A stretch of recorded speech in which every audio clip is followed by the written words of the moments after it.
তোমাদেরকে আজ আমি ডিম কলমি করে দেখাবো। তার জন্য আমি কড়াইতে তেল গরম করেছি, করে একটু পাঁচফোড়ন দিলাম, লঙ্কা দিলাম, এবার দেবো পেঁয়াজ রসুন।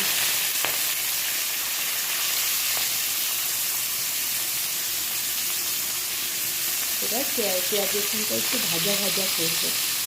রসুন পেঁয়াজ লঙ্কাটা হালকা ভাজা হয়ে গেছে।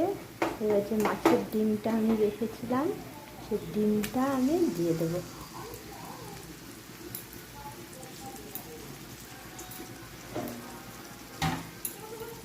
তারপর দেব নুন, হলুদ পরপর দিয়ে দেবো, দিয়ে এবার একটু নাড়বো।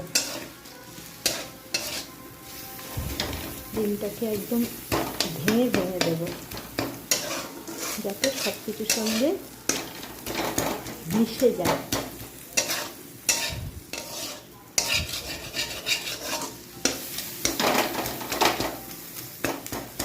এভাবে নেড়ে নেড়ে হালকা ফ্রাই করে নেব ডিমটাকে।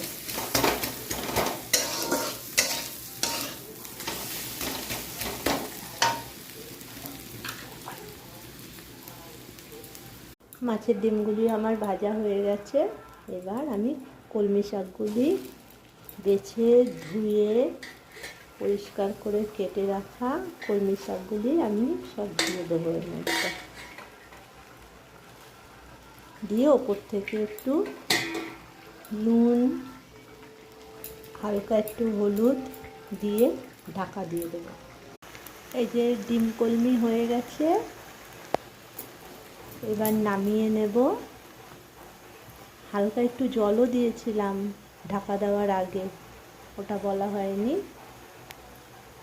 সেদ্ধটা যার জন্য ভালো হয়েছে। তোমরাও করে দেখতে পারো, করে খেতে পারো, ভালো লাগে, ভাতের সঙ্গে ভালো লাগবে। Thank you friends. এই যে আমি ডিম কলমি নামিয়ে নিয়েছি, কমপ্লিট হয়ে গেছে। Bye bye friends.